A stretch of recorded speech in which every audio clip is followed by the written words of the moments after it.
Está no ar mais um Palestra em Casa. Você sabe qual é o significado da Lei de Progresso? Acompanhe a reflexão de Stella Picasso. E hoje o tema é muito importante porque também nós vamos falar de um tema do nosso livro básico, do Livro dos Espíritos, questões 776 a 802, cujo tema é a Lei do Progresso. A Lei do Progresso é uma das leis morais instituídas por Deus, nosso Pai Criador, a todos nós. Progresso, portanto, significa, dentro das leis morais, a evolução para melhor. Desenvolvimento de um país, de uma região ou de uma civilização. A finalidade da Lei do Progresso é a evolução do ser que o leva à perfeição. Então, a Lei do Progresso, ela não se aplica somente ao homem, porque ela é universal. Em todos os reinos da natureza, nós podemos verificar que existe a evolução. Então, existe a evolução no próprio homem, nas plantas, nos animais e até mesmo no nosso próprio planeta Terra. Se nós formos analisar bem, todo o nosso globo terrestre evoluiu, como evoluiu também todos os espíritos ligados a esse globo terrestre, como nós, que estamos ligados a esse planeta até a nossa evolução, também evoluíram. Então, tudo evolui, tudo progride. E se nós voltarmos também os olhos em tempos mais remotos, nós vamos verificar que a Terra, o nosso próprio planeta, do qual nós vivemos, já passou pela fase primitiva, onde ele esteve num estado inferior ao de hoje, tanto materialmente falando, como moralmente também. Então, desde que nós, seres criados por Deus como espíritos em processos evolutivos, nós, quando saímos das mãos do nosso Pai Criador, no nosso estado natural, muito simples, ignorando tudo que está à nossa volta, então nós estamos passando pelas fileiras das reencarnações para o nosso progresso espiritual, porque Deus nos criou para sermos um dia perfeitos e também para sermos felizes. Mas, para atingirmos essa perfeição relativa que Deus espera de todos nós devemos nos aperfeiçoar integralmente. Então, nós devemos desenvolver em nós o nosso progresso intelectual, quando nós desenvolvemos a sabedoria, os conhecimentos, e também temos que desenvolver em nós o nosso progresso moral, quando desenvolvemos em nós os nossos sentimentos de amor ao próximo, como Jesus próprio nos ensinou. Então, portanto, nós sabemos que sabedoria, conhecimento e sentimento são dois requisitos necessários para a nossa evolução espiritual. Porque a perfeição, ela se faz uma necessidade para todos nós, para que possamos, além de sermos felizes, para que possamos também ser colaboradores do nosso Pai Celestial na obra da própria criação dele. Então, como nós colaboramos na obra da criação divina? Quando nós nos adiantamos mais e auxiliamos aqueles que ficaram na retaguarda. Então, a cada encarnação, nós vamos evoluindo, nós vamos adquirindo aprendizados, nós vamos adquirindo experiências, e essas experiências, esses aprendizados, nós não os perdemos nunca. É isso que nós levamos após a nossa desencarnação. E conforme nós vamos também nos conscientizando de que nós somos espíritos em processos evolutivos e que essa vida espiritual realmente é uma realidade já comprovada cientificamente, nós vamos sentindo em nós essa necessidade de evoluirmos também moralmente. Então, quanto mais nós evoluímos, menos nós erramos e menos, obviamente, nós sofremos. Então, a lei do progresso, ela não se impõe a ninguém. Ela se desenvolve em nós naturalmente. Como ela se desenvolve naturalmente em nós? Quando nós nos distanciamos das leis divinas, das leis morais, aí nós sofremos as consequências da própria lei, da ação e da reação, e donde nos alertando de que nós estamos no caminho errado. É dessa forma que as leis naturais, divinas, maravilhosas e perfeitas agem em nós. Então, na questão 780 do Livro dos Espíritos, Kardec pergunta aos espíritos: o progresso moral segue sempre o progresso intelectual? Resposta dos espíritos: é consequente, mas não o segue sempre de imediato. Então, vejam que interessante. O progresso intelectual no ser, ele se desenvolve antes do progresso moral. Então, por quê? Deveria ser ao contrário. Às vezes nós até pensamos, poderia ser ao contrário. Mas por que isso acontece? Porque é pelo desenvolvimento intelectual que o ser desenvolve a razão. E com esse desenvolvimento da razão, então, o ser passa a discernir entre o bem e o mal. E ele passa a entender também que só o bem nos traz a felicidade. Então, só que nós podemos também pensar e refletir que esse discernimento entre o bem e o mal, mesmo que o ser desenvolva o seu intelecto, a sua sabedoria, não se dá de imediato. Porque muitas das vezes o ser, o homem, nós podemos dizer homem de uma maneira genérica, ele desenvolve apenas a sua inteligência e acaba direcionando a sua inteligência para o mal. Então, por quê? Porque inteligência não significa que a pessoa tenha moral. Nós vemos crianças inteligentes, seres inteligentes, homens inteligentes, mas isso não quer dizer que ele tenha moral, que ele está agindo de acordo com os bons costumes. Nós percebemos também que quando uma pessoa não desenvolve a moral, desenvolve apenas a inteligência, além dele usar a sua inteligência para o mal, ele pode também desenvolver nele a ambição, o apego aos bens materiais, o egoísmo, a ganância e tantas outras coisas mais. Então, como então o ser, o homem, chega a discernir o bem, entre o bem e o mal? Como então? Muitas das vezes nós percebemos que é pela dor, pelo sofrimento, que o ser começa a entender que o que deve ser mudado nele. É aí que ele desenvolve a sua razão e passa a discernir entre o bem e o mal, através da dor, do sofrimento, que vai alertando o ser que ele está no caminho errado, e ele, através do seu próprio livre-arbítrio, procura outros caminhos e vai discernir que aquele caminho é errado, que ele deve seguir o bom caminho. Então, moral e inteligência, portanto, são duas forças que vão se equilibrando no decorrer do tempo. Então, o ser, muitas das vezes, ele passa a errar, a sofrer e a aprender.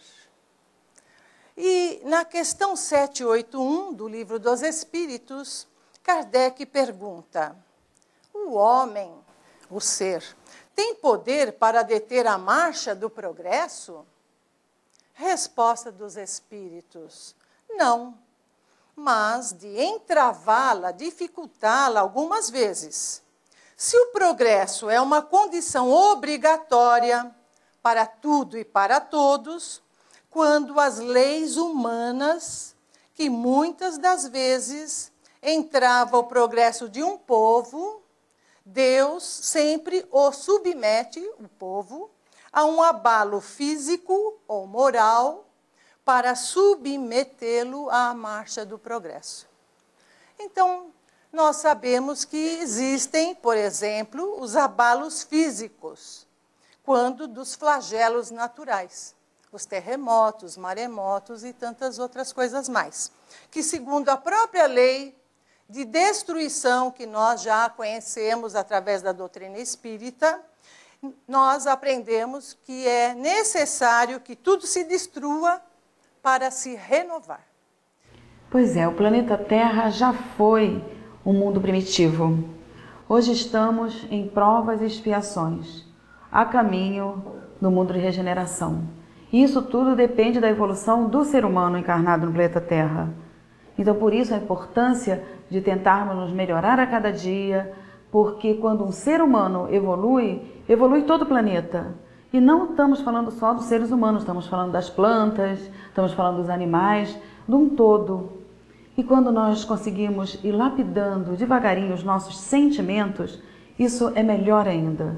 Aí sim, vamos começando também a cuidar mais delicadamente da nossa evolução espiritual. Não saia daí, nós voltamos já já.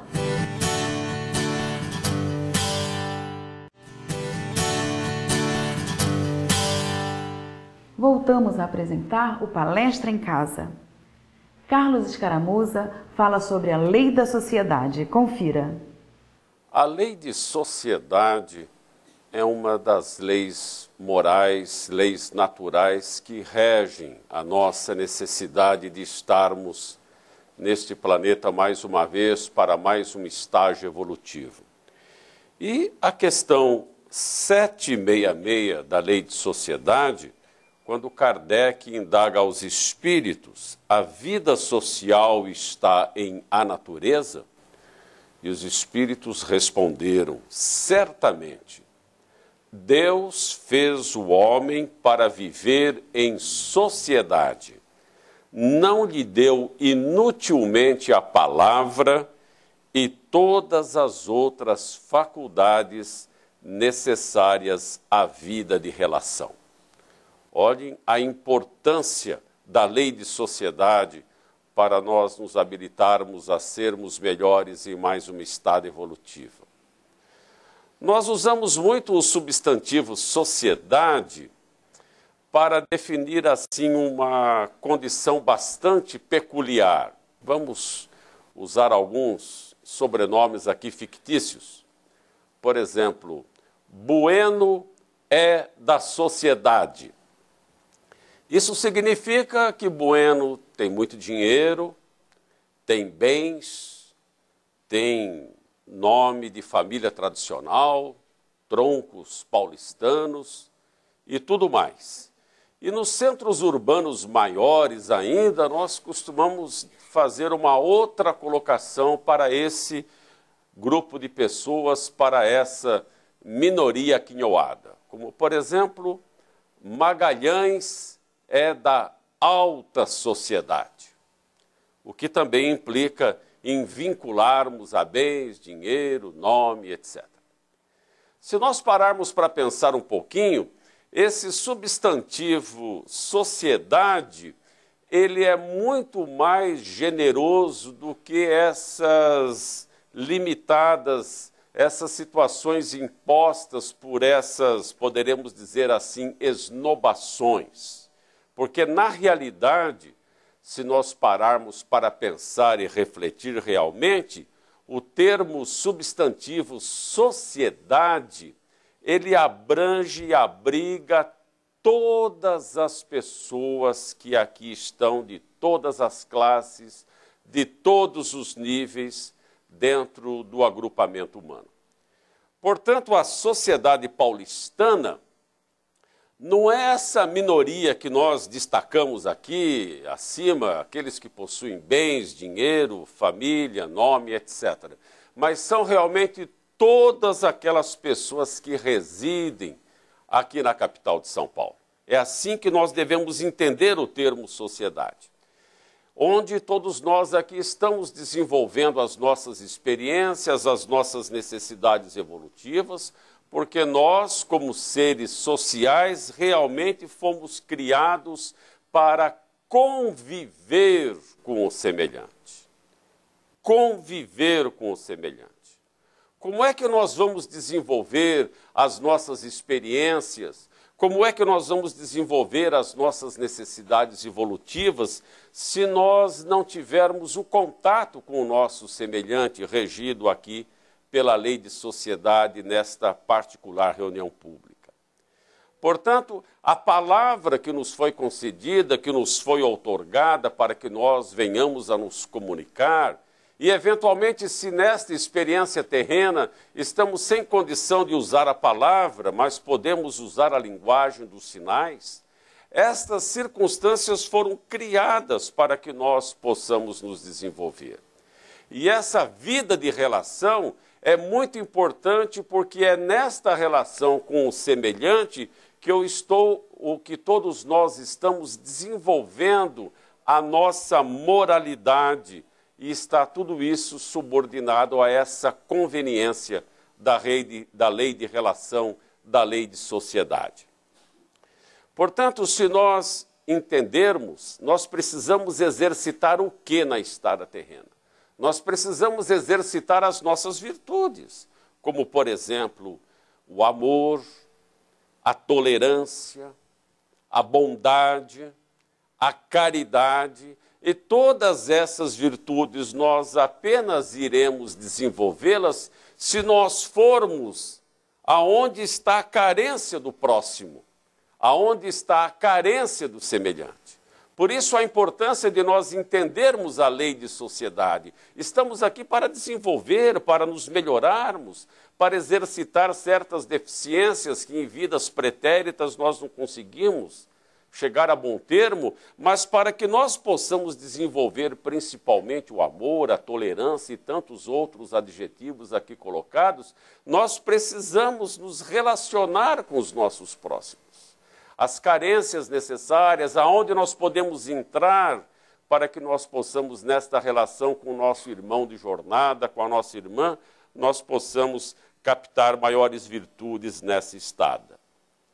Portanto, a sociedade paulistana não é aquela daqueles exemplos que nós aqui demos, mas realmente todos aqueles que participam da vida de relação.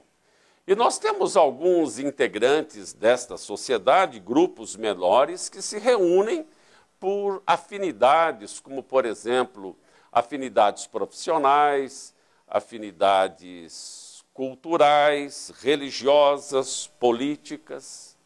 Algumas outras sociedades se agrupam-se, fundam uma associação, como, por exemplo, eu coloquei aqui algumas, uma sociedade, uma associação de médicos, de engenheiros, de dentistas, assistentes sociais, bancários, metalúrgicos, que se reúnem, que se associam para que buscam realmente se organizar, lutando de uma forma reivindicatória, melhor dizendo, por melhores remunerações, por melhores condições de trabalho. Será que é necessário algum destaque para esses grupos, para essas associações que se reúnem? Será que há necessidade de dizermos que algum desses membros é da sociedade ou da alta sociedade?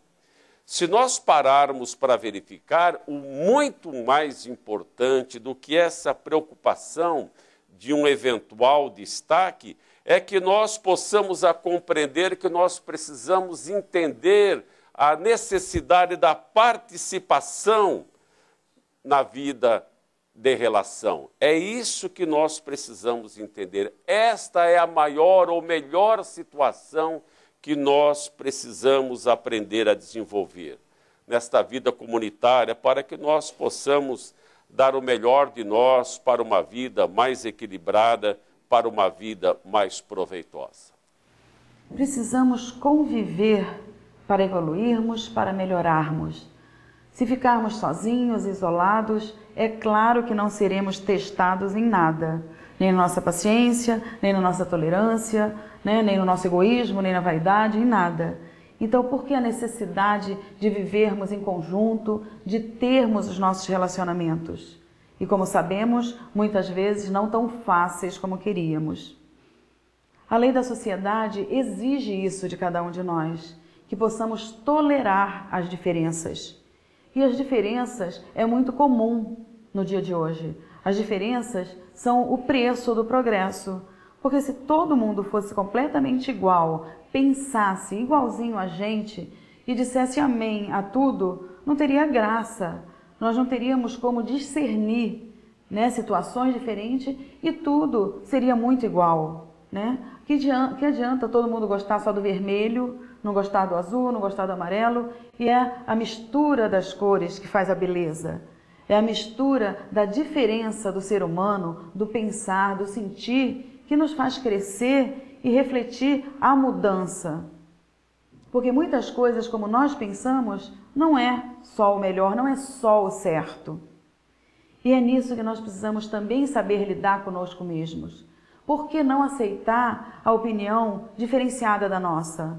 Por que não sermos mais flexíveis com situações que nem sempre estamos corretos e certos? Nós não podemos achar que tudo o que pensamos, que tudo o que fazemos é exatamente imexível, não pode ser diferente, não pode ser de outra forma. Por quê? Porque estamos sendo unilaterais. Não estamos mexendo novamente com o nosso orgulho, com o nosso egoísmo. E é isso que faz, sim, o ser humano crescer. Quando nós lidamos com pessoas completamente diferentes de nós e que não pensam como nós começamos a acrescentar, nós começamos a trocar.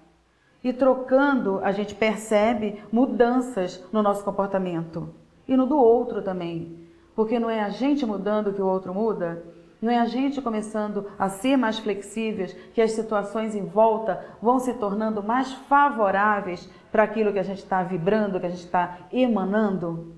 O Espiritismo fala muito disso. A doutrina espírita nos ensina a sermos, sim, mais flexíveis com situações, com o nosso semelhante, com coisas que acontecem com a gente, porque nunca vale a pena a gente bater de frente com a vida. Não adianta, a gente não ganha, a gente não vai vencer. E o Palestra em Casa volta já já com muito mais para você.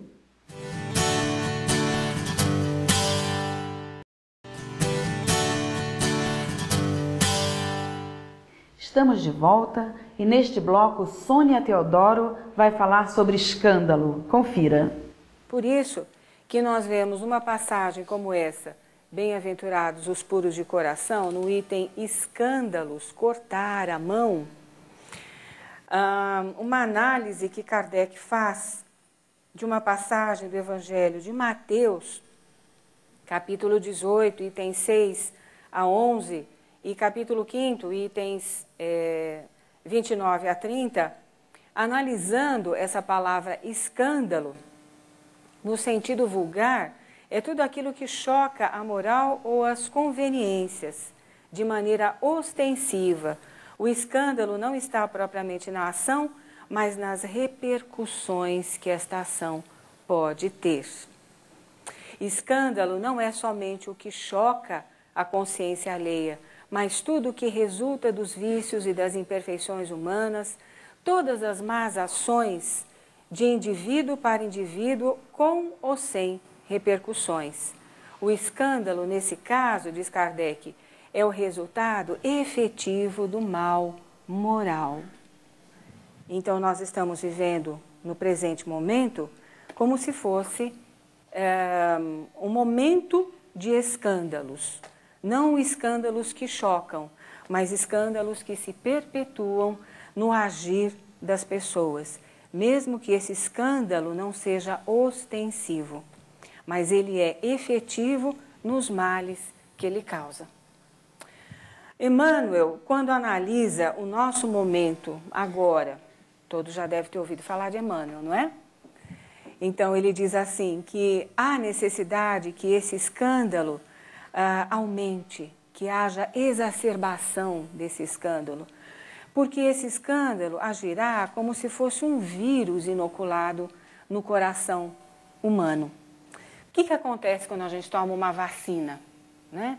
Nós ficamos isentos, aparentemente, de desenvolver determinadas doenças, não é assim?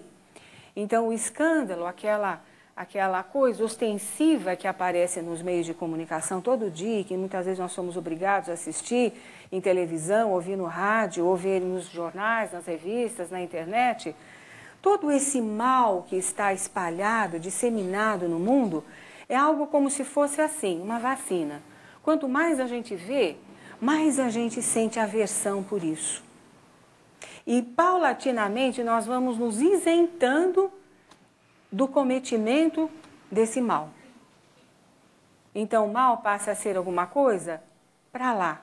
É quase como se nós estivéssemos virando as costas para o mal e dizendo assim, olha, não quero mais saber, estou cansado de ver tanta coisa ruim, tanto escândalo, tanta negatividade, tanta coisa que me faz sentir mal. É assim ou não é? Concorda? Não é?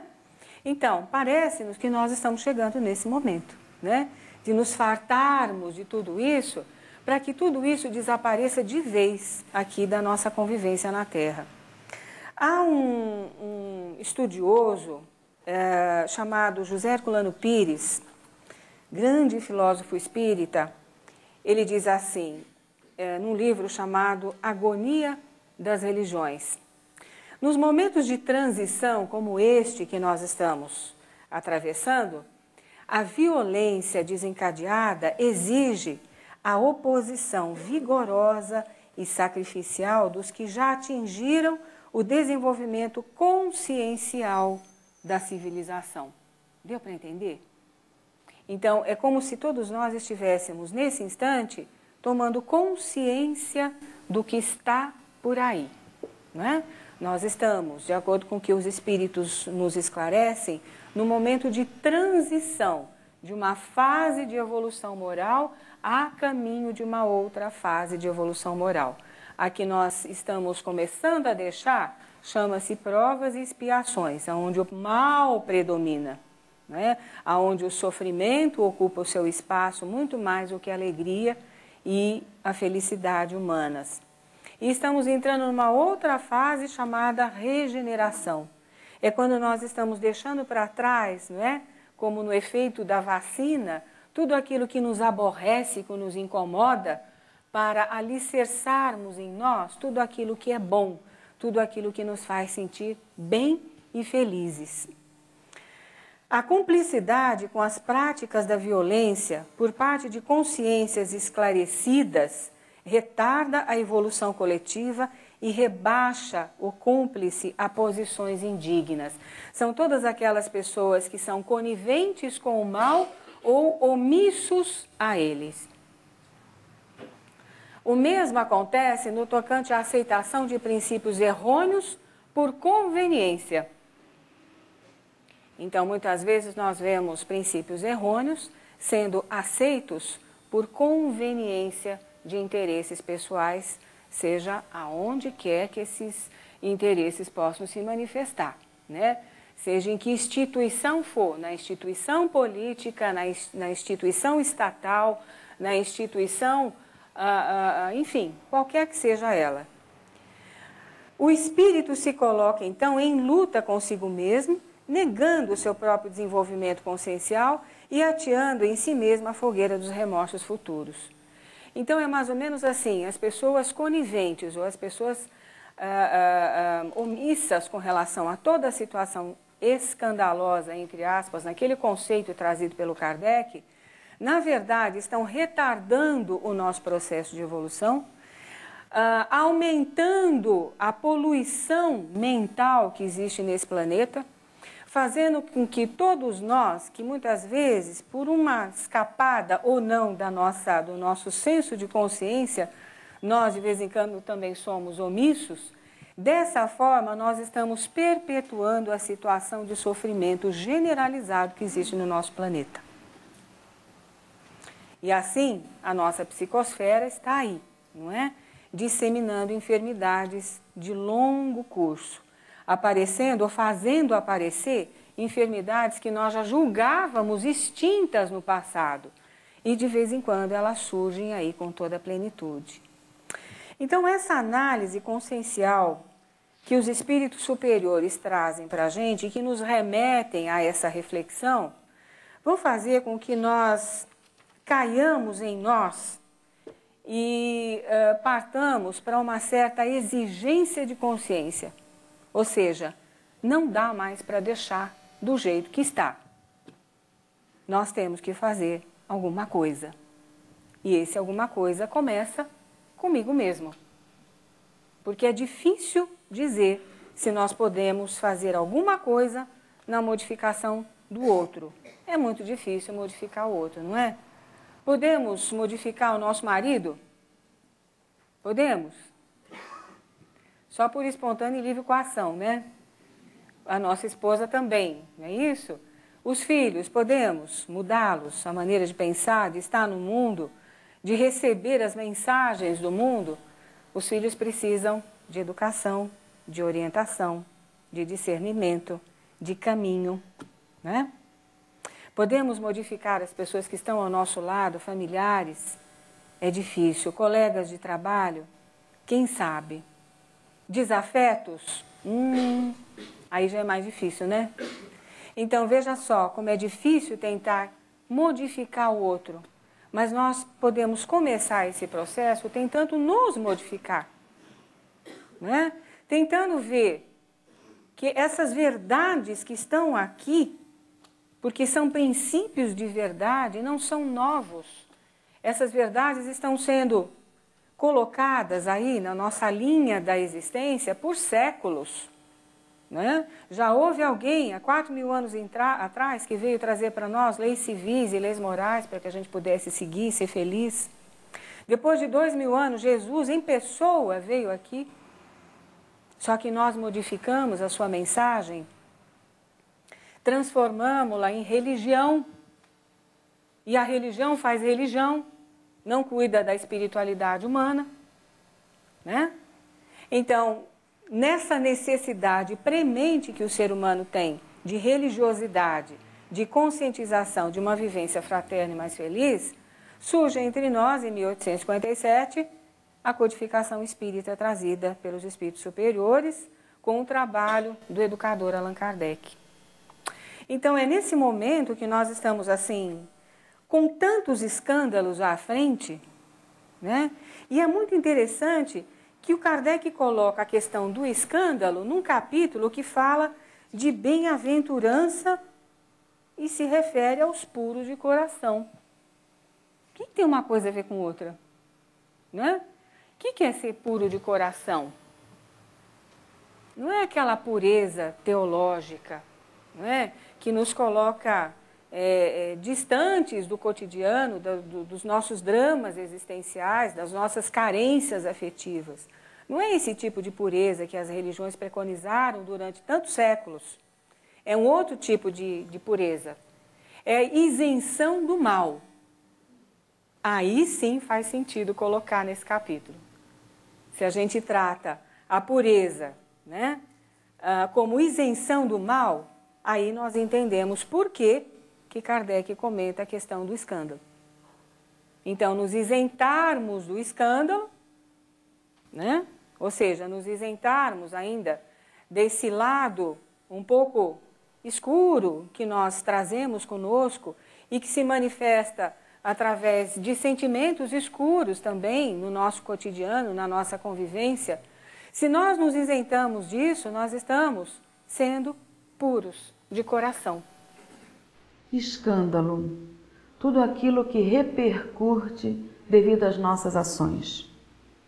Por isso a importância da moral. Tudo aquilo que leva a atos ruins, ao mal, leva ao escândalo. Por quê? Porque está contra a lei divina, porque está contra o caminho certo, a lei. A lei do homem pode nos podar de liberdade, pode cuidar das coisas erradas que o homem faz perante a sociedade, mas aquilo que o homem faz para prejudicar a si mesmo, aquilo que o homem faz para ter uma resposta depois a qual ele vai ter responsabilidade e não tão boa. Isso é um escândalo. O escândalo é sim a gente mexer com o lado da moral, com o lado de atitudes que podem vir a prejudicar o nosso semelhante e a nós mesmos no futuro muito breve. Por isso também a importância de nós sabermos pesar pensamentos, pesarmos as nossas palavras, pesarmos as nossas atitudes perante qualquer situação e qualquer pessoa. O mal não merece ser considerado em momento algum. Se você vai atirar uma palavra, se você vai ter um procedimento que não traga bons resultados, que você sabe que não vai acrescentar em nada, se policia, evita, né? Vamos tentar fazer isso conosco para conseguirmos dar esse passo na nossa evolução espiritual. E nós vamos para um rápido intervalo. Não saia daí, pois voltamos já já.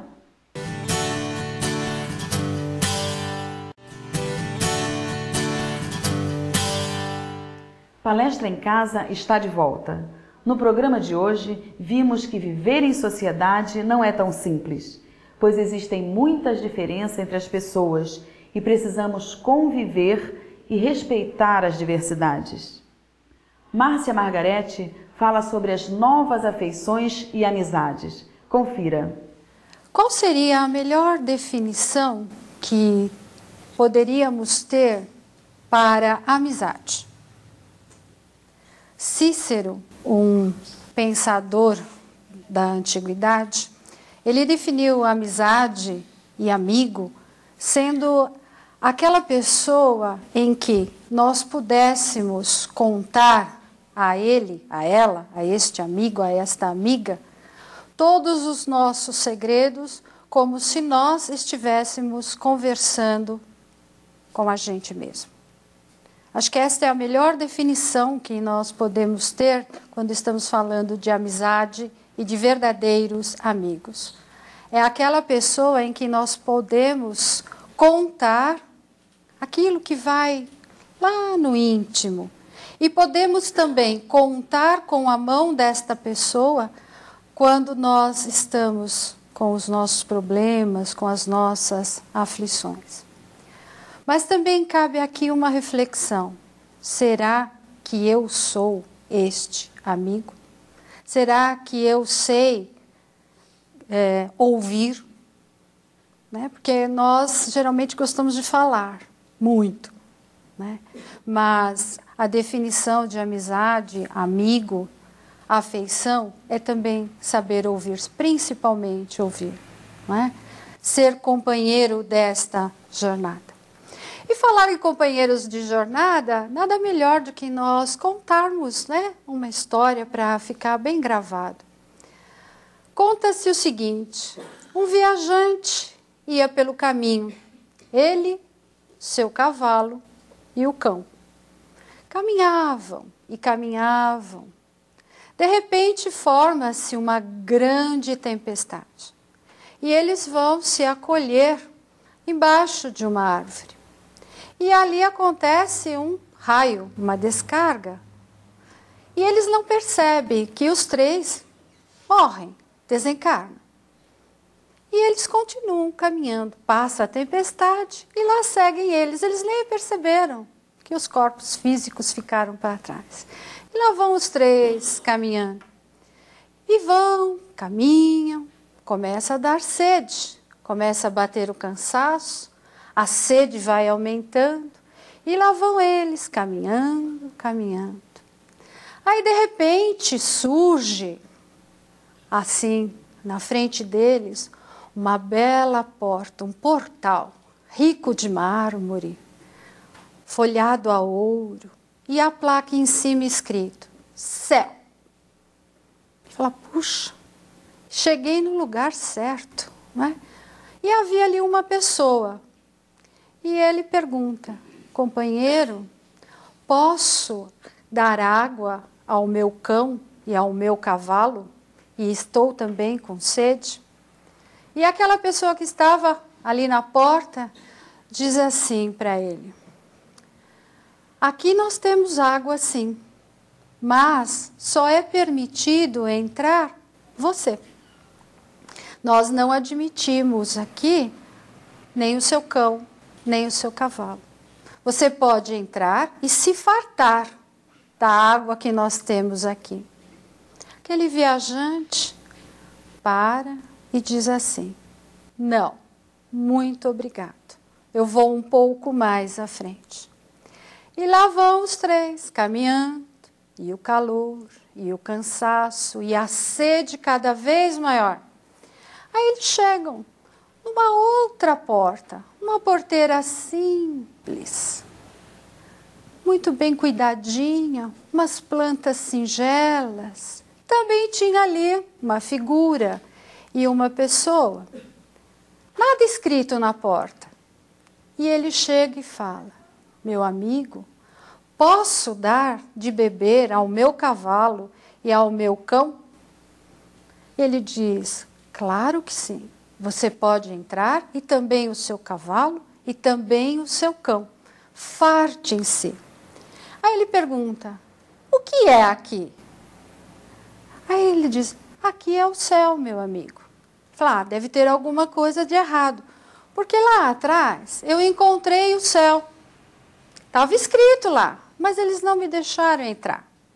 E aqui o senhor está falando que é o céu, não tem placa, tudo muito humilde. E ele falou assim, esta pessoa: pois é, muitos dizem, né, que alcançam o céu, mas eles estão fazendo para nós, aquelas pessoas que estão de alguma forma mentindo, né, estão enganando, eles estão prestando um grande favor para nós. Porque todos aqueles que chegam aqui como você, sem abandonar os seus grandes amigos, este sim tem o verdadeiro céu. Pode entrar, meu amigo, você está no céu. Entre com os seus companheiros. Eu acho que fica bem claro aqui para nós, né, a beleza da amizade. Não é? Porque se nós não podemos entrar num lugar que se diz o céu ou qualquer outra circunstância, sem carregar os nossos amigos, como é que seria? Não seríamos nós o amigo daquelas criaturas, seja um cavalo, um cão ou uma pessoa. Não é? Abandonar as pessoas pelo caminho é não ter amizade também por elas. Não é? E lá vão os três entrando no céu. É uma bonita história, né? É uma bonita reflexão. A amizade é isso mesmo.